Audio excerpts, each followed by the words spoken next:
You are listening to Second Chance Ministry Radio.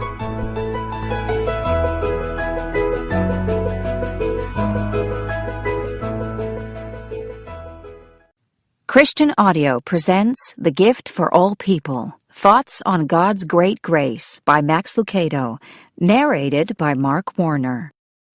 The Gift of a Savior. The Word became a human and lived among us. The Word was in the world, and the world was made by Him. But the world did not know Him. But to all who did accept Him and believe in Him, He gave the right to become children of God. Because He was full of grace and truth, from Him we received one gift after another. John chapter 1, verse 14, 10, 12, and 16. It was about to begin.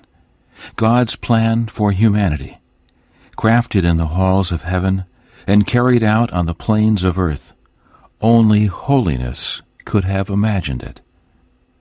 Only divinity could have enacted it. Only righteousness could have endured it. And once the plan began, there would be no turning back. The Creator knew it. The Son knew it. And soon, earth itself would witness heaven's majesty alighting on the planet. Chapter 1. It began in a manger. It all happened in a most remarkable moment. A moment like no other, for through that segment of time a spectacular thing occurred. God became a man. Divinity arrived. Heaven opened herself and placed her most precious one in a human womb. The Omnipotent, in one instant, became flesh and blood. The one who was larger than the universe became a microscopic embryo. And He who sustains the world with a word chose to be dependent upon the nourishment of a young girl. God had come near. He came not as a flash of light, or as an unapproachable conqueror, but as one whose first cries were heard by a peasant girl and a sleepy carpenter. Mary and Joseph were anything but royal, yet heaven entrusted its greatest treasure to these simple parents. It began in a manger, this momentous moment in time.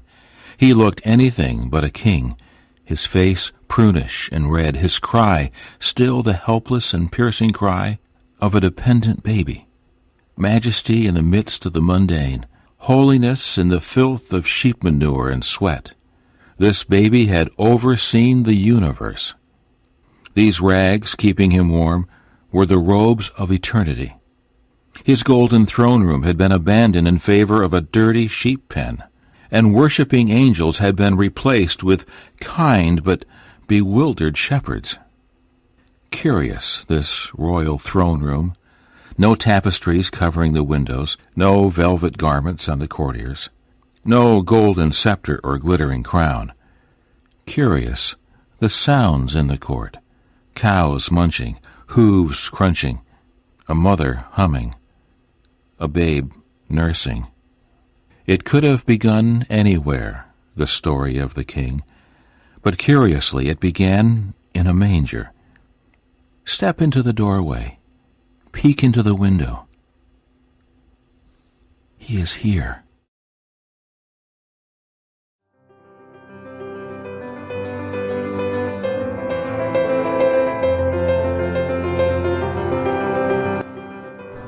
Thank you for listening on Second Chance Ministry.